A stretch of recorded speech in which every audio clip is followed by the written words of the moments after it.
এই নৌকায় যা আছে সম্পূর্ণ জিনিস, সব প্রয়োজন যে জিনিস, প্রত্যেকটা জিনিসের জালগুলো দেখো নতুন, একদম নতুন।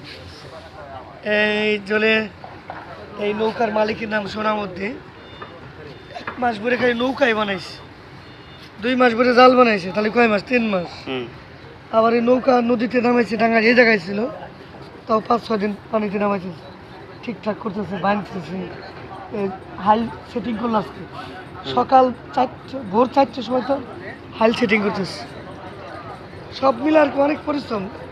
একটা নৌকা আর একটা 5তলা বাড়ি, একই পরিবেশ আমি মনে করি। যে পরিশ্রম গেলেও, হ্যাঁ, যে পরিশ্রম।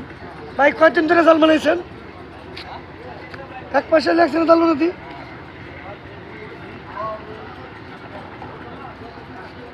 যাই হোক, আজ 2-1 দিনে তো হয়ে যাবে না ভাই?